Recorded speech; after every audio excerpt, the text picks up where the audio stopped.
안녕하세요. 즐거운 이야기를 통해서 수학의 재미를 찾아보는 수다학입니다.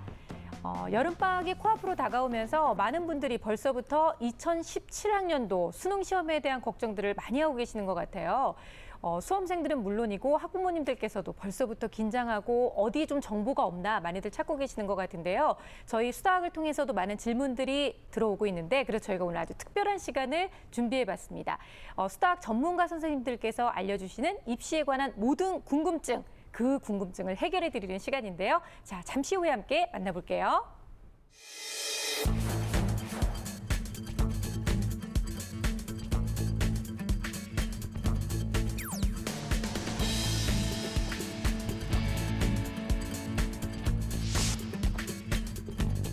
입학 성적과 졸업 성적이 똑같다. 중학교 때, 초등학교 때부터 그 기초 실력이 얘네들의 그거다. 변별력이다. 동아리 활동도 시험이 됐고 홈트 활동도 시험이 됐고 우수한 애들이 많이 모였기 때문에 두 개만 틀리면 정말 꼴찌가 되는 경우가 있단 말이에요. 2년 6개월 동안 계속 시험 보는 거나 마찬가지입니다. 근데 왜 이걸 안 알아줄까 이렇게 막 알려주고 싶은 분이 열심히 안 할 때. 그래서 이거 무슨 그 대입이 거의 로또.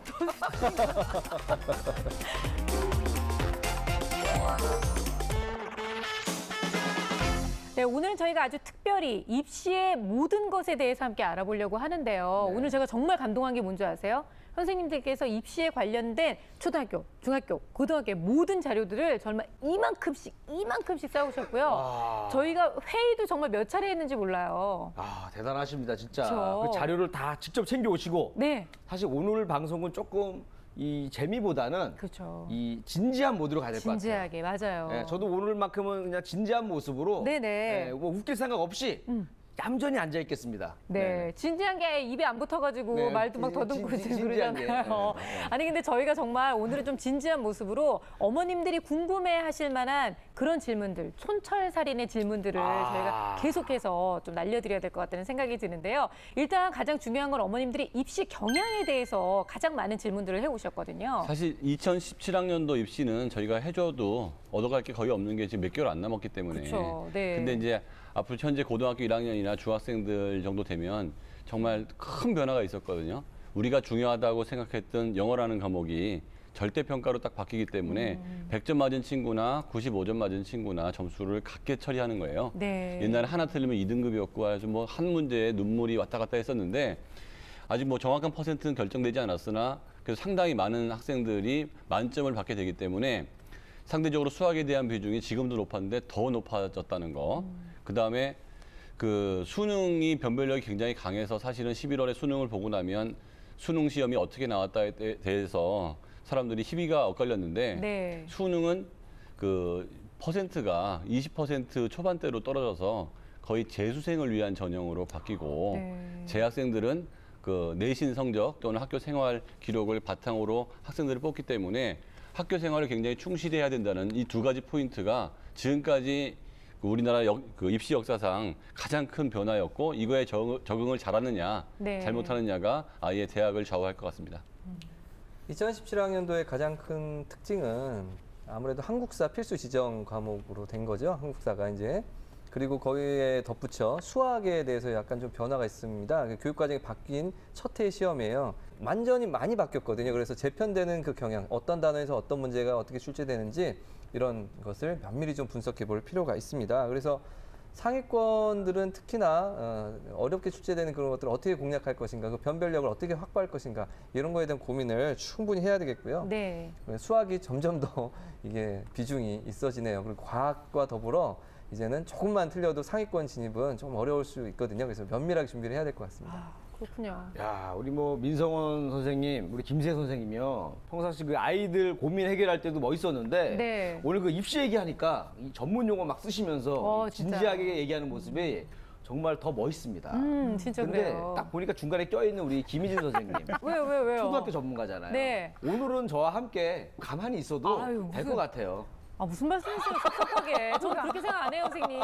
당연히 입시가 수학이 굉장히 중요해졌고요. 그 수학이라는 교과목 자체도 중요하지만 점수도 아주 중요해졌잖아요. 그런데 이 중요한 고등학교 수학 점수는 초등학교 때 굉장히 많이 밀접한 연관을 갖고 있기 때문에 네. 초등학교 때부터 입시 전략을 아주 잘 세워야 됩니다. 그래서 초등학교 때 배우는 여러 가지 사칙 연산을 비롯해서 비율, 통계 모든 것들을 모조리 빠짐없이 철저히 익혀야지 네. 입시에 성공하는 거죠. 그러니까요. 선생님한테 혼나시려고. 아, 네, 혼났네요. 오늘 진짜 선생님 말씀하신 것처럼요. 초등학교, 중학교, 고등학교를 전체적으로 아울러서 어떻게 하면 입시를 철저하게 준비할 수 있는지 저희가 정말 알짜 같은 그런 정보들만 모아놨으니까 꼭 기대해주고 보시기 바랍니다. 자, 일단은요. 오늘 김세치 선생님께서 준비해 오신 고등학생들을 위한 얘기부터 시작을 해볼 텐데요. 키워드를 함께 알아보도록 할게요.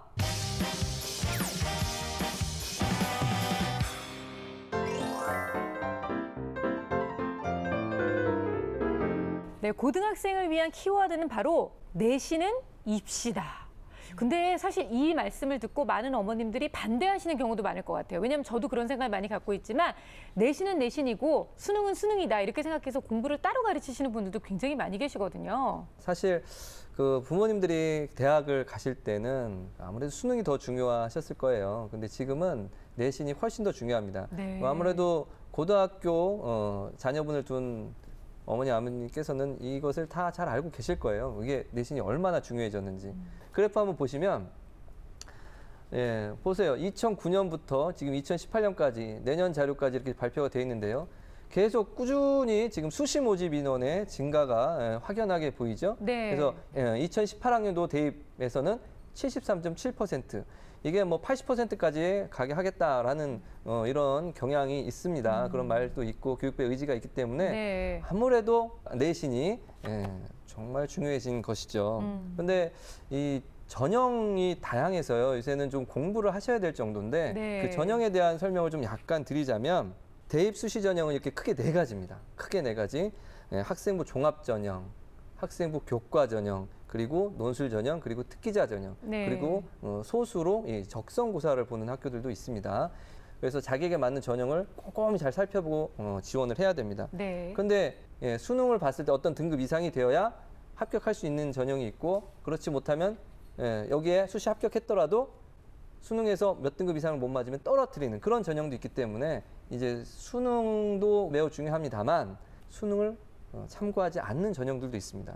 뭐 서울대를 예로 든다면 서울대 전형은 다 타 대학과 비교할 수 없을 정도로 아주 전형이 좀 간단합니다. 네. 학생부 종합 전형 하나와 그리고 수시에서는요. 그리고 정시 이렇게 있는데 뭐 수시에서는 지역 균형 그리고 일반 전형 이렇게 두 가지로 나뉜다고 생각하시면 되는데 이 일반 전형 약 1,600명 정도에는 수능 최저 학력 기준이 없습니다. 우와. 처음 알았네요. 그러니까요. 사실 그 서울대를 가려면은 거의 뭐 수능 만점 가까이 맞아야 된다 뭐 이런 네네. 얘기가 많았는데 아니 저도 네. 당연히 그렇게 생각을 했었는데 그럼 그렇게 따지면 서울대를 면접만 보고도 들어갈 수 있는 방법이 있다는 거 아니에요? 그럼요. 면접 및 구술고사라고 생각하시면 되는데 물론 이 학생들이 서울대만 지원하는 것은 아니기 때문에 네. 수능을 신경 안 쓰진 않아요. 특히 이제 잘하는 학생들이기 때문에 분명히 신경을 쓰긴 쓸 겁니다. 근데 네. 그렇다라는 것을 좀 알려드리는 거고요. 그러니까 이 면접 및 구술고사에서 서울대 이쪽 부분은 사실 이 수학 부분 제시하는 것이 굉장히 많습니다. 그러니까 면접 구술 고사 내에서 수학에 예. 관련된 질문을 하는 수학 거군요. 관련 제시문을 제시를 해요. 네 문제 푸는 거예요, 그냥. 거기 가서. 그러니까 30분 네. 전에 문제지를 주고 30분 동안 문제를 풀고 1번 풀어보세요, 교수 앞에서. 교수 앞에서. 예, 그러면 네. 애들이 거의 못 풀어요. 왜냐면 문제가 굉장히 어렵기 때문에. 그래서 그래요? 한 두 문제만 잘 풀어도 거의 합격선입니다.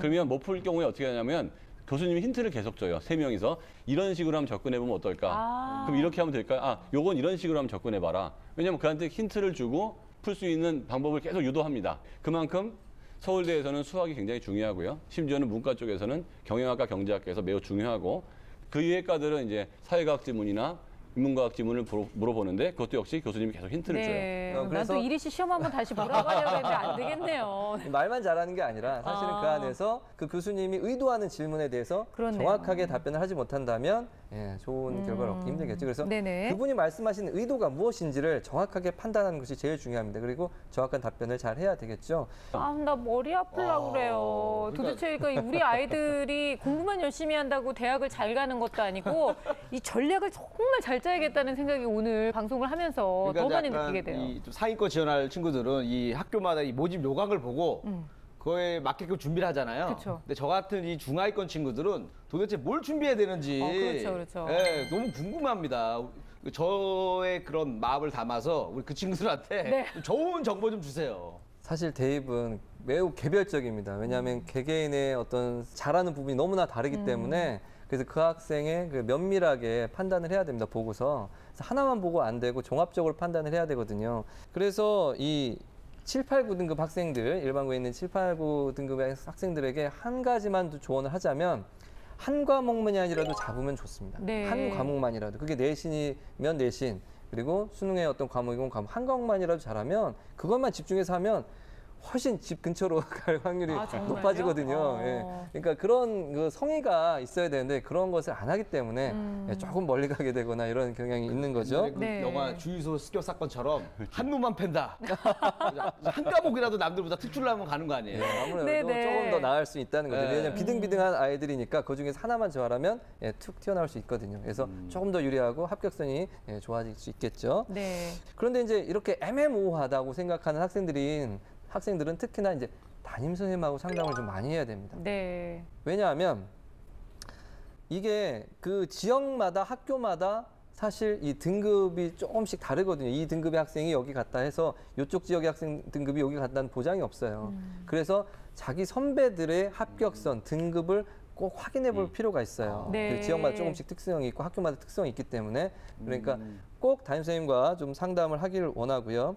그리고 또 하나 참고해야 될 부분들이 인서울이 좀 어렵다면 아무래도 나형을 전환을 고려를 해봐야 되는데 그 시점을 6월 정도로 보는 것이 맞습니다. 6월 모의평가를 보고 판단을 하는데 그런데 그 미련을 못 두고 그렇죠. 하는 학생들은 이제 9월 모의평가를 보고 판단을 하는데 약간 좀 늦을 수도 있습니다. 옛날에는 한 과목만 더 이렇게 하면 되는데 이제는 사실 과목이 조금 더 교육과정 바뀌면서 그래요. 그래서 조금 더 고민을 해야 되는데 그래도 나형은 좀 더 쉽게 나오는 경향이 그동안 있어 왔기 때문에 좀 수월하게 공부할 수 있는 측면이 있습니다. 그래서 네. 사실은 이 가형과 나형도 좀 고민을 좀 잘 해봐야 됩니다. 진학해야 될 대학에 비추어서. 네. 그러니까 그 상위권이라면 별 걱정이 없어요. 다 잘하면 돼요. 내신, 수능 뭐 다 잘하면 되는데 중하위권이라면 다 잘하지 않으니까 중하위권이잖아요. 그런 경우에는 일단 수학하고 영어에서는 공부를 했을 때 성적이 올라갈 시간이 사실 부족하기 때문에 네. 그런 것들 일단 방학으로 미루고 사실 국어 같은 과목은 남들도 많이 안 한 과목일 거고 사회나 과학 같은 과목도 사실은 그렇게 많이 한 애들이 별로 없거든요. 일반고에는. 그래서 내 수준이 어딘지에 맞춰서 과목 내신을 어느 거부터 1, 2등급을 받을 거고 어느 거는 좀 쉬었다가 1, 2등급을 받을 건지 나누는 게 중요하고 또 하나는 보고서를 쓰는 것이나 봉사활동도 중요하지만 제일 중요한 게 내신 성적 그다음에가 경시대회인 것 같아요. 네. 그러니까 왜냐하면 아무래도 그 정량 평가가 가능하기 때문에 그래서 내가 열심히 준비한 내신과 관련된 경시대회가 있다면 지레 겁먹고 응시하지 않는 게 아니고 생각보다 지원자가 적을 수도 있으니까 네. 자꾸 응시하는 습관을 갖는 게 중요할 것 같아요.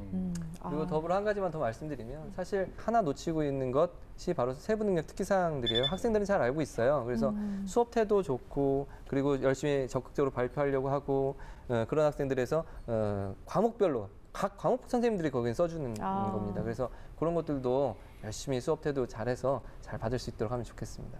저는 이제 초등학교 자녀를 두신 부모님들께 좀 말씀드리고 싶은 게 내신이 대단히 중요시 됐잖아요. 그러면 초등학교 때 성적은 사실은 반영이 전혀 안 돼요. 그래서 얘가 왜 노령종합이야 했고 막 왜 누우시는 분들도 계시는데 사실은 기록이나 뭐 입시에 이렇게 반영이 안 되기 때문에 그런 거보다는 아이의 그 기초 실력을 탄탄하게 길러주시고 고등학교 1학년 때부터 정말 내신이 중요하거든요. 고등학교 1학년, 2학년, 3학년 1학기 비율이 학교에 따라 1대 1대 1 또는 2대 4대 4, 3대 네. 3대 4 이런 식으로 다 비중이 되는데 고2 때만 해도 늦어요. 그러니까 H고등학교가 있어요. 명문고로 많이 이렇게 입시를 보내는데 거기 같은 경우는 기숙사 고등학교거든요. 거기 보낸 이제 엄마들이 오셔서 다 말씀을 하시는 이유가 고등학교 때 다 공부하기 때문에 네. 입학 성적과 졸업 성적이 똑같다. 그러니까 아파서 중간에 탈락되거나 낙오되는 없는 이상 그대로 가기 때문에 중학교 때, 초등학교 때부터 그 기초 실력이 얘네들의 그거다, 네네. 변별력이다 이렇게까지 말을 하고 있거든요. 그러다 보니까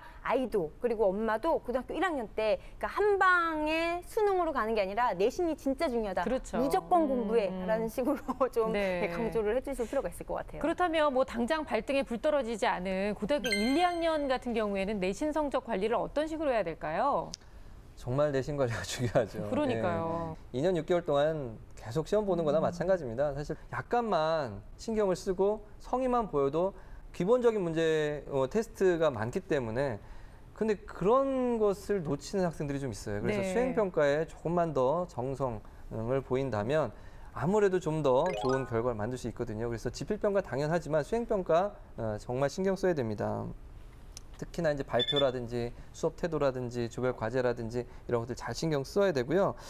또 하나 동아리 활동도 마찬가지입니다. 자신의 진로와 관련 있는 동아리 활동을 열심히 해서 거기에서 지적 호기심을 어떻게 채웠는지 이런 것들도 중요하고 독서 활동도 마찬가지죠. 관련된 책들을 어떻게 읽고 어떻게 그렇게 내가 궁금한 것들을 그 책을 통해서 알게 되었는가 이런 것들을 좀 여러분들 잘 하셔야 되고 근데 꾸준히 학교 때 열정을 그 바쳐야 됩니다. 공부하기 네. 바쁜데 네. 그 동아리 활동을 따로 할 수가 있어요? 고등학교 다니면서? 요즘은 그게 꼭 필수적으로 해야 되는 거 아닌가요? 아무래도 좀 그렇습니다. 왜냐하면 학생들이 어떻게 교과의 내용만, 교과를 공부했는데 이 공부에 하다가 보면 또 궁금한 게 생기잖아요. 그래서 이런 것들을 내가 어떻게 해결했는가, 어떻게 내가 지원하려는 과에 대해서 열정을 바쳐왔는가가 궁금한 거예요. 학생부 네. 종합전형에서는. 그렇기 때문에 그런 것들이 질문을 해요.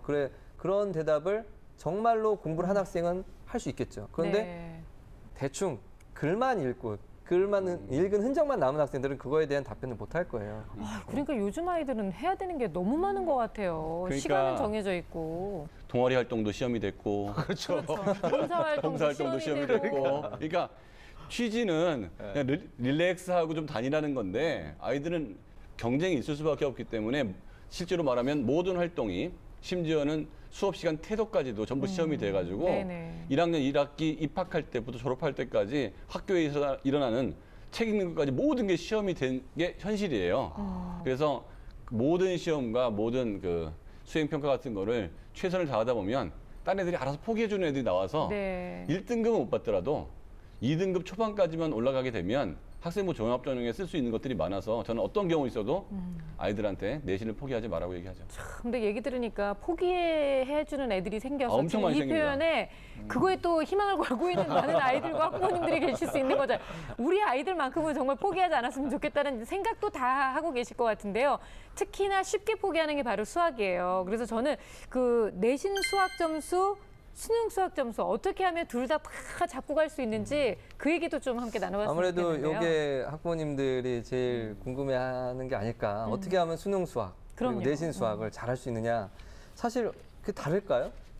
저는 같게 이게 봐야 다를 한다고 리가 없잖아요. 생각하는데 예. 다르게 보시는 분들이 그렇죠. 많으시더라고요. 다를 리가 배우는 게 다를 리가 없습니다. 예, 시험 범위만 다른 거죠. 내신은 아무래도 범위가 적고 수능은 전 범위를 다 보기 때문에 벼락치기라고 하죠, 흔히. 시험 보는 과목 한 두 단원을 막 깜지 쓰듯이 막 외워요. 그러면은 그거랑 비슷한 문제 나오니까 그거랑 똑같은 문제 나오니까 맞출 수 있겠죠. 네. 그런데 수능은 그렇지가 않잖아요. 범위가 넓단 말이에요. 그러니까 그걸 다 벼락치기로 하루 만에 해낼 수가 없습니다. 따라서 본질은 같은데 범위가 다르기 때문에 그렇게 할 수 있다 없다가 근본적인 이유고 그렇다면 내신은 그럼 어떻게 하면 잘 받을 수 있겠습니까? 당연히 수업에 충실해야 됩니다. 너무나 기본적인 내용이죠. 그렇죠. 왜냐하면 출제를 누가 합니까? 아니, 그 선생님이 선생님이 하시잖아요. 하셔요. 네. 예, 같이 협의해서 하시기 때문에 그럼 선생님 저는 다 배웠는데 그럼 어떻게 하란 말입니까? 배웠다면 그 수업 시간은 복습으로 활용해야죠.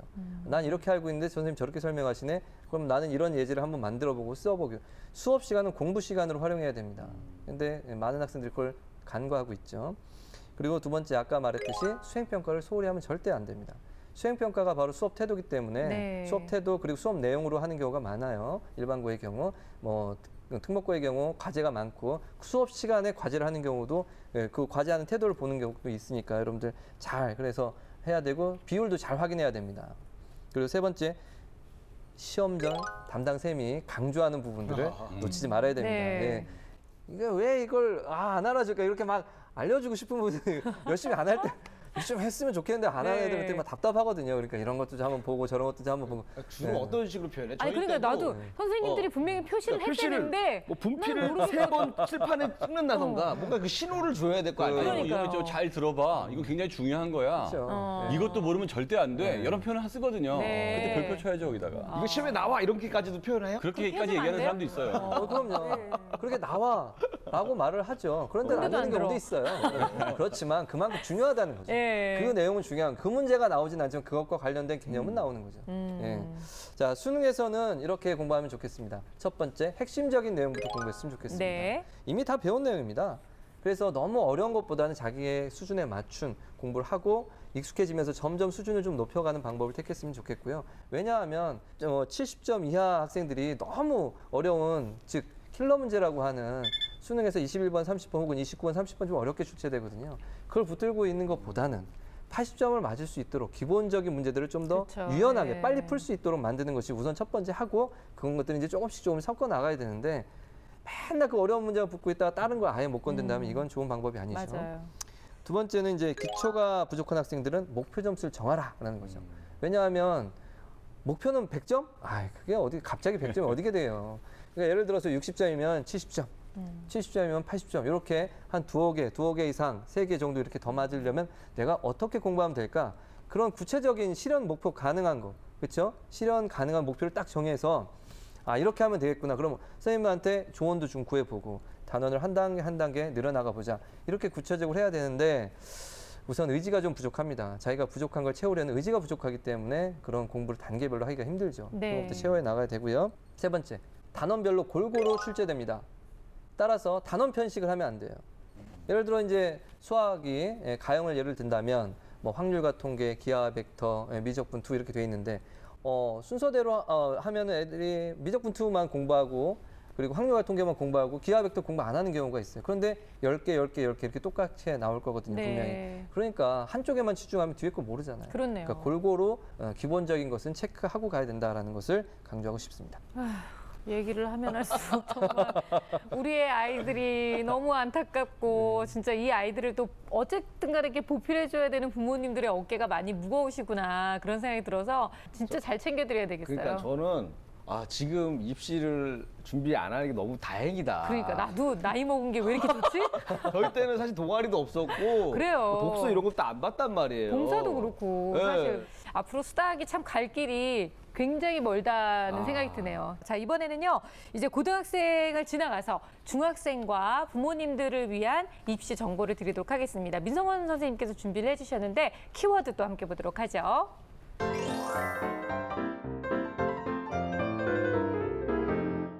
네, 일반고 대 특목고 이게 지금 바로 키워드인데요. 그만큼 고등학교 선택부터가 중요하다는 생각이 좀 들거든요. 중학교 시기에서는. 그러니까 사실 초등학교는 선택이라는 게 거의 없고요. 그쵸. 중학교도 뭐 국제 중 몇 개 있지만 거의 대부분 평등화돼 있고 하지만 고등학교는 영재고, 과학고, 외국어고, 자유, 그죠? 네. 엄청나게 국제고까지 너무 많은 학교들이 있어서 많은 경우에 어느 학교가 서울대를 몇 명 갔대더라, 뭐 어느 과고가 몇 명을 갔대더라, 어느 뭐 외고가 몇 명을 갔대더라 이런 얘기를 듣고 나면 어머니 생각에 저런 특목고를 가는 게 유리하겠다 그렇죠. 생각을 해서 중학교 내신 준비해서 거길 보내는데요. 그러니까 일반적으로 특목고라는 학교의 가장 큰 특성은 학교에서 하는 게 굉장히 많아서 사교육을 덜 받아도 돼요, 실제로. 그리고 영재고 같은 경우는 같이 먹고 사니까 네. 더더욱이 그렇고 그러니까 분명히 사교육을 덜 받고 학교 내에서 이루어지는 게 많은데 그건 굉장히 그 장점이죠. 그다음 전인 교육도 시키고 예체능 활동 다 시켜요. 단점은 그걸 할 수 없는 애가 들어가면 너무 고통스럽다는 거예요.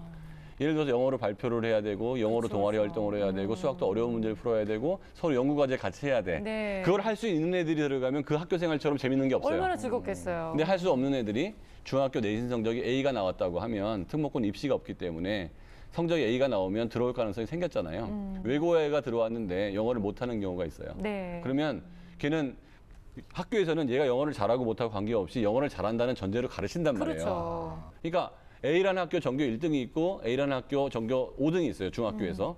어쩌면 전교 1등이 5등보다 잘하는 것 같아도 네. 5등은 특목고에 맞고 1등은 안 맞을 수도 있어요. 그래서 나한테 맞는 학교를 간다는 게 굉장히 중요한 거고. 네. 그다음에 일반고에서도 뭐 자율고가 있고 그냥 사립고가 있고 그냥 공립고등학교가 있는데 그것도 지역에 따라서 천지 차이가 나거든요. 예를 들면 강남권 대치동에 있는 어느 한 학교의 전교 100등이 강북에 아니면 지방에 있는 어느 학교의 전교 3등보다도 수능 성적이 좋은 경우도 그럴 수 허다해요. 있죠. 예. 그러면 강남권에 있는 전교 100등이 분위기가 좋은 것 같지만 그 친구는 학생부 종합전형에 의하면 갈 대학이 많이 없어지고 그 지역에 있는 어떤 학교 전교 3등은 교장 추천으로 인해서 갈 수 있는 경우가 또 많이 생기거든요. 네. 그래서 종합적으로 생각을 할 필요가 있다는 거죠. 대학이라는 걸 두고 내 국영수 실력을 놓고 나의 공부 성향을 본 다음에 결정을 하면 반드시 특목고가 유리한 점이 있긴 합니다만 네. 그거는 특목고에서도 적응을 잘 하는 애들 얘기지 중하위권으로 떨어지다 보면 일반고 상위권보다 유리 안 할 수가 있고요.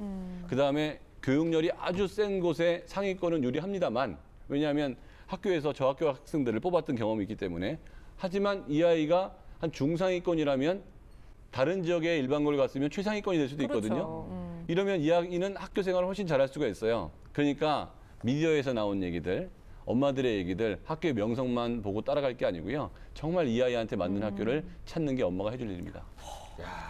그러니까 이제 전에도 뭐 TV에서도 저도 시사 프로에서도 많이 봤는데 네. 특목고를 보내서 그냥 내신을 5등급 받는 게 나은 건지 일반고를 보내서 내신을 1등급 받는 게 유리한 건지 뭐 이거에 대한 이 궁금증이 계속해서 그렇죠. 질문이 나오더라고요. 맞아요. 네. 근데 제가 봤을 때는 특목고에서 4등급 안쪽이면요. 사실 일반고에서 2등급보다 불리할 건 없어요, 사실. 왜냐하면 교과 전형에서는 다소 불리하지만 종합 전형에서는 그게 안 불리하거든요. 네. 근데 특목고 4등급이요. 그게 쉬운 게 아니에요. 왜냐하면 전교 1등이 2.8에서 3등급이거든요. 전교 1등이. 그러니까 그야말로 우수한 애들이 많이 모였기 때문에 2개만 틀리면 전교 꼴찌가 되는 경우도 있단 말이에요. 그래서 아차 잘못하는 순간 얘가 9등급이 돼버리는 거예요. 그러니까 1등급, 9등급 합치면 4.5등급이잖아요. 그러니까 특목고 5등급 무시하면 안 됩니다. 그렇군요. 예, 자녀가 공부를 잘하면 이런 고민을 안 할 수가 없죠. 그쵸. 예. 어느 게 옳으냐 그러냐 사실은 아이를 보고 판단하는 것이 맞을 것 같습니다. 그 아이가 거기서 잘 수행할 수 있을지 아닐지로 판단하시는 게 맞고요. 근데 특목고에서 잘 못하는 경우 학생들이 이런 고민을 합니다. 그래서 하위 등급을 받으면 이제 1학년 1학기 혹은 1학년 2학기까지 고민해 보다가 전학을 가는 경우도 많거든요. 아니면 또 수능 잘 못 보면 또 바로 수능 끝나자마자 대입 종합반으로 가는 경우도 있습니다. 어쨌든 그 학생은 기본 내실이 있기 때문에 재수해서 잘하는 경우도 있습니다. 그러니까 그것까지 고려하시고 결정하시는 분도 있어요. 네네. 예. 그래서 뭐 요새 재수 필수라는데 그래 가서 잘 공부 열심히 하고 그런 다음에 그 아이가 뭐 거기서 못 견뎌내면 이렇게까지 한번 해보고 그런데 이제 이분들이 어떤 때문에 갈등하냐면 일반고로 가서 서울대 직윤으로 한번 공부 잘하니까 직윤으로 가서 하면 더 좋을 거 아닌가. 직윤이 뭐예요, 직윤이? 지역균형 선발로 해서 네네. 학교의 대표로서 제일 잘하는 학생이 되면 이제 그렇게 추천받아서 갈 수 있는데요. 그런데 그런 것도 역시 장담할 수 없잖아요. 그 아이가 거기서 또 잘할 거라는 보장은 또 없어요. 그러니까 사실은 인생을 두 번 살 수 없습니다. 그러니까 결정을 하고 거기에 책임을 본인이 지는 겁니다. 그래서 야, 이거 무슨 뭐 그 대입이 거의 로또 수준인가?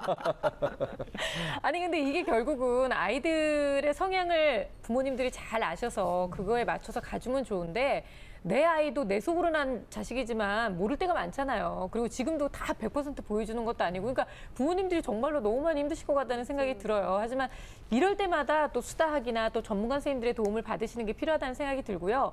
여기서 이제 수학 쪽으로 좀 얘기를 좁혀보자면 저는 이런 것도 궁금해요. 아이가 특목고 진학을 선택했다, 일반고 진학을 선택했다에 따라서 수학 공부에도 좀 차이가 날 수 있는지 어떻게 달라지나요? 이제 과거에 수능이 비중이 많이 차지할 때는 사실은 선행을 한 학생이 상당히 유리할 수밖에 없는 게 네. 2년 선행을 했다면 얘는 이미 재수생하고 마찬가지인 거거든요. 왜냐하면 고3 때는 진도를 안 나간다고 그렇죠, 치고 그렇죠. 3년 선행을 네. 했다고 그러면 삼수생하고 마찬가지인 거예요. 그러니까 수능 성적은 많이 들어가고 내신 성적이 안 들어갈 때는 선행을 많이 해서 계속 복습을 하는 애가 유리했는데 네. 내신이 반영이 많이 된다고 그러면 어떤 중3 아이가 3학년 수학을 선행했다고 해서 고1 수학을 잘 푸는 건 아니거든요.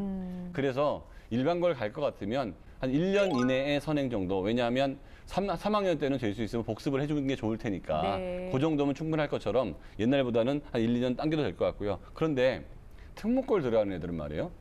역시 학교 풍이 공부를 많이 하고 왔다고 생각을 하기 때문에 그렇죠. 일반고 아이들보다는 좀 더 선행을 많이 하고 들어가는 게 현실적으로 안전해요. 그리고 문제 수준이 내가 중학교 때 우리 학교가 내신 따기가 좋은 학교면 특목고 진학할 때 매우 섬세하게 보셔야 돼요. 네. 만약에 우리 중학교가 내신 따기가 힘든 학교들이 있거든요. 그럼 걱정을 안 해도 되는 게 워낙 중학교 때부터 문제를 꽈내는 문제에 단련이 습관이 돼 됐군요. 있어서 예. 그런 애들은 고등학교 가서 특목고에서 문제를 꽈내도 중학교처럼 꽈냈네 라고 하는데 문제를 좀 평이하게 내는 학교들은 고등학교 올라가면 그 난이도 격차 때문에 굉장히 고생을 해서 특목고에서 굉장히 어렵게 느낄 예, 수 있군요. 그러니까 자기네 학교에서는 100점이 나오더라도 다른 학교 중학교 시험 문제를 풀어볼 필요가 있어요. 아, 네. 중간고사, 기말고사를 굉장히 수준이 높다고 요새는 인터넷 들어가면 뽑아볼 수가 있거든요. 아, 그래요?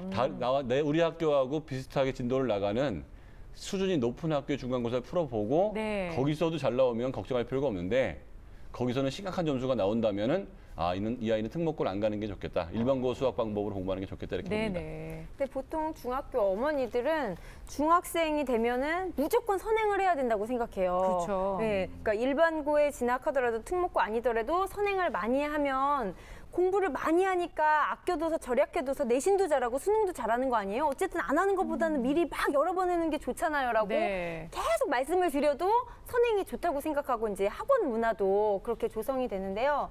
제가 봤을 때 선행보다는 반드시 일반 고등학교 진학하는 그 대부분의 중학생들은 자신의 그 현행 학습을 잘해야 되고요. 그리고 이 아이들이 고등학교에 가면 가장 많이 어려워하는 게 기하랑 확률 쪽 그리고 그 심화 응용 문제 되게 어려워하거든요.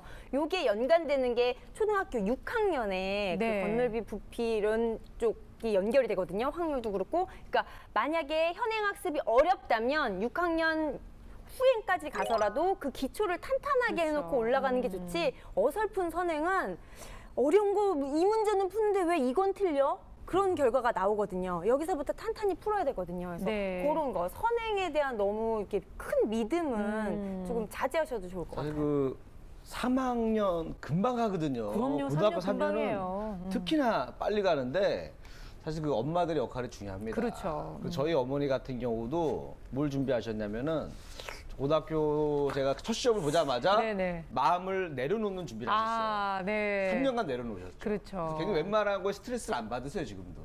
그래서 어머니들은 과연 공부할 때 또 뭘 도와줘야 되는지. 어머니가 그러면서 얼마나 돌을 닦으셨겠어요. 정말 살이가 이만큼은 쌓이셨을 것 같은데 진짜 엄마들의 역할이 좀 필요할 것 같아요. 짚어드리죠. 가장 중요한 거는 내 목표를 위해서 계획 짜고 그 달성하는 습관을 잡아주는 게 현행 입시 제도에서 가장 필요한 것 같아요. 네. 그러니까 단 하루에 시험을 보는 수능이 아니고 무려 뭐 6번에서 그 사이에 또 일어나는 수없이 많은 수행 평가들, 학교 경시들 이런 것들을 2주 단위, 어떨 때는 한 달 단위, 어떨 때는 3주 단위로 계속 해결해야 되거든요.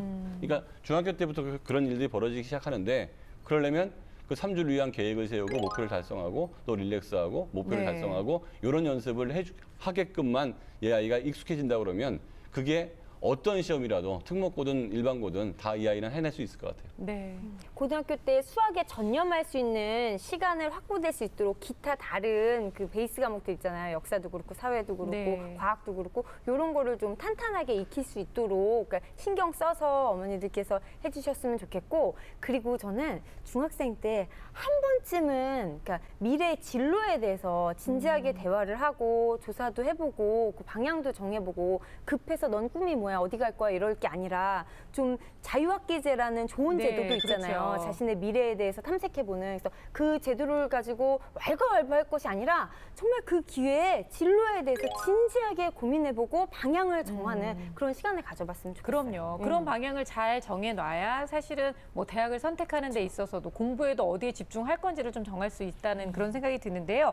자, 이제부터는 초등학생들의 얘기를 좀 해보도록 하겠습니다. 아, 무슨 초등학생 때부터 입시야? 라고 생각하시는 분이 계실지 모르지만 전혀 그렇지 않다고 생각해요. 사실은 초등학교 때부터 여러 가지를 다져놔야지만 중학교도 탄탄, 고등학교도 탄탄일 것 같아서 김희진 선생님이 이제 저희 굉장히 큰 기대를 걸고 있는데요. 자, 김희진 선생님이 선택하신 키워드는 또 뭔지 함께 보도록 하겠습니다.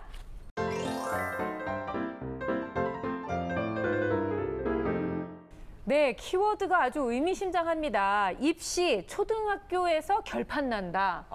살벌하네요. 이리 씨는 초등학교 때부터 안 된 거예요, 그러니까. 그때 벌써 이미 결판이 났죠. 끝났던 거죠. 근데 네. 또 반대로 생각을 하면 입시를 위해서는 초등학교 때부터 아주 빡시게 빡빡하게 네. 공부를 시켜야 된다 뭐 이런 얘기 아니에요? 아니 뭐 열심히만 탄탄하게 하면 된다는 얘기가 아닐까요, 선생님? 그렇죠. 기본기 습관을 탄탄하게 하면 쭉 그게 이어지는 힘으로 이어진다는 거죠. 네. 아니 어떻게 그거를 탄탄하게가 빡빡하게로 갑니까? 어? 빡빡하게 해보지도 않은 사람이. 빡빡하게 너무 릴렉스하게 했죠 저는. 아니 근데 저는 제가 딱 보기에 초등학교는 오히려 굉장히 뭐 6년이라는 시간이 있지만 또 한편으로는 성적을 단기간에 확 올릴 수 있는 기간이 바로 이때가 아닌가라는 생각이 들어요. 조금만 노력하면 정말 좋은 효과를 볼 수가 있잖아요. 그렇죠. 조금만 노력하면 좋은 효과도 볼 수 있고 고등학교 입시까지 정말 중요한 효과를 볼 수 있는 과목이죠. 수학 네네. 자체가 사슬 과목이라고 하잖아요. 제가 색종이로 어젯밤에 접어왔는데 놓고 왔네요. 보여드리려고 이렇게 사슬 모양인데 이거 하나가 빠지면 연결이 안 되거든요. 그렇죠, 그렇죠. 그래서 초등학교 같은 경우는 중고등학교 다 연결이 되어 있습니다. 아이들이 가장 어려워하는 도형, 그 기하 같은 거 보면 초등학교 때 원, 수직, 합동, 건널비, 부피 이런 거를 배우고요. 중학교 때는 도형의 성질 닮음, 피타고라스 정리 이런 거 배웠다가 고등학교 때 부등식의 영역, 직선의 방정식, 원의 방정식, 벡터까지 이렇게 쭉 연결이 되거든요. 네. 각 분야별로 다 연결이 되어 있기 때문에 이때부터 놓치면 이 아이의 약점이 되는 거예요.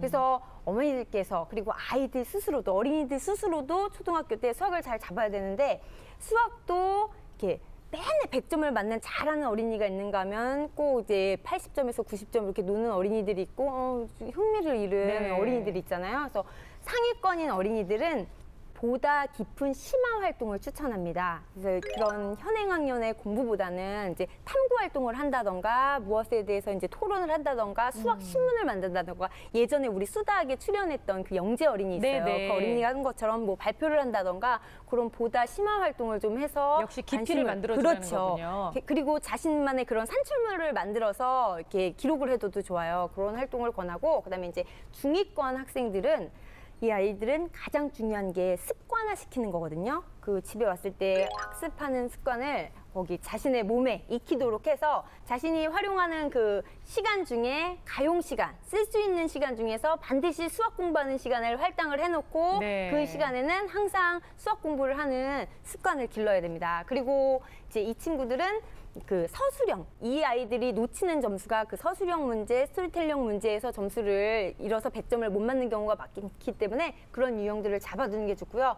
우리의 저의 친구들인 그 하위권 친구들, 이 친구들은 우선 이제 흥미를 좀 끌어야 돼요. 그래서 그렇죠. 책을 읽고 동영상을 보면서 좀 이제 관심을 끄는 그런 행동을 하고 그리고 가장 중요한 건 아는 게 무엇인지 모르는 것을 분명하게 해서 모르는 것에 대해서는 철저히 후행 학습이 이루어져서 알고 넘어가야 됩니다. 네. 근데 저희가 이제 매번 수학을 통해서 늘 느끼지만 수학적 사고력을 키우기에도 역시 초등학교 때가 제일 적기인 것 같아요. 당연하죠. 당연하죠. 아주 당연합니다. 네. 그래서 수학적 사고력을 기르기 위해서는 먼저 이 아이들이 1학년부터 6학년 때까지 그 학년에 맞게 기본적인 것을 알아야 돼요. 그래서 그거를 제가 간단히 정리해보면 각 학년에서 꼭 짚고 다음 학년으로 넘어가야 될 게 1학년 때는 100가지의 수 그리고 덧셈 뺄셈을 확실히 알아야 되고요. 시계 보기까지 알아야 됩니다. 네. 2학년 때는 이제 4자리의 수하고 곱셈 99를 넘어가야지 3학년 때도 곱셈 99 해달리면 안 돼요. 다시 후행으로 가야 돼요. 그래서 3학년 때는 나눗셈하고 분수를 확실히 알고 다음 학년으로 넘어가야 되고 4학년 때는 분수의 덧셈과 뺄셈 그리고 소수의 덧셈과 뺄셈, 혼합계산, 그다음에 막대 꺾은 선 그래프까지 좀 다뤄줘야 되고 네. 5학년 때는 약수 배수 그리고 분수와 소수의 곱셈과 나눗셈 굉장히 어려워하거든요. 이런 거 그리고 통분, 약분, 합동, 도형의 넓이까지 6학년 때가 중고등학교에 많이 연계가 돼요. 6학년 때 나오는 게 이제 도형의 부피와 건널비, 각불, 원뿔 뭐 이런 것들 공식이 나오기 나와서 시작하는 거죠. 맞아요. 네. 공식이 많이 나오고 해서 요런 것들 그래서 각 학년별로 꼭 필요한 요소들을 요거는 짚고 넘어갔는지를 확인하셔서 이거를 한 다음에 수학적인 이제 사고력을 기를 수 있는 활동도 덧붙여주면 좋은데 가장 중요한 건 저는 저희 아이한테 책임지고 시키는 게 독서예요, 독서. 제일 많이 시키는 게 독서거든요. 네. 풍부한 독서는 그 어떤 것도 견줄 바가 없어요. 그래서 많은 양의 독서를 시키고 그다음에 조작 경험을 최대한 많이 시킵니다. 많이 데리고 다니시면서 보시고 이렇게 만들기도 하고 이런 경험을 한 다음에 그리고 또래 또는 이제 멘토를 정해줘서 토론 활동이라든가 무언가 이렇게 교류 활동 네. 또는 이 아이가 창의적으로 생각할 수 있도록 열린 발문을 끌어준다든지에 조금 발표를 이렇게 발전시킬 수 있는 그런 방향을 해주면 아이가 수학적 사고력이 많이 크죠.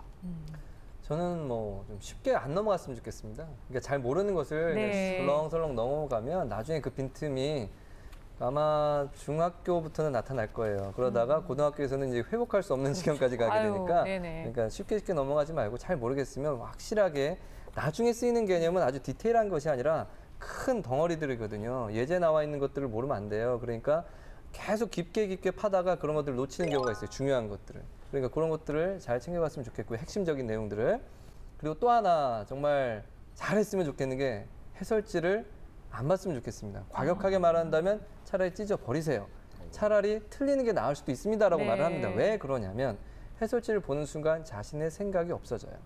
이렇게 하는 게 맞다고 생각하는 거죠. 틀리더라도 자신의 생각으로 해서 조금씩 이게 맞나? 이게 맞나? 아닌데? 이거 맞나?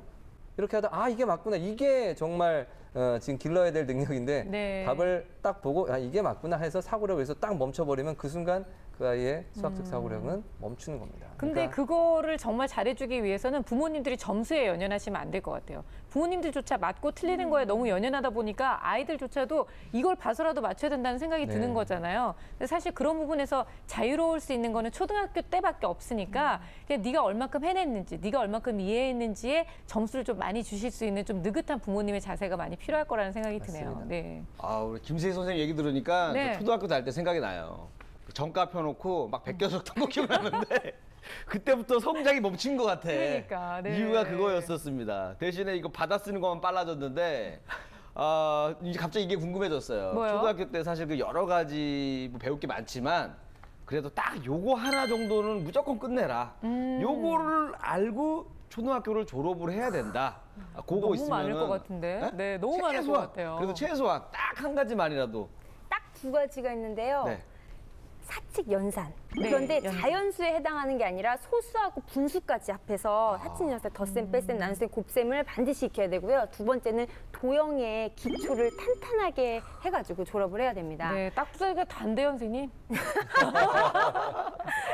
그리고 공부를 할 때 우리 초등학생들이 가장 많이 틀리는 게 그 서술형 문제 많이 틀려요. 네. 그래서 이럴 때는 그 서술형 문제를 읽고 식을 만드는 과정도 중요하지만 이 식을 다시 서술형 과정으로 만드는 말로 풀어 쓰는 네네. 과정 있죠.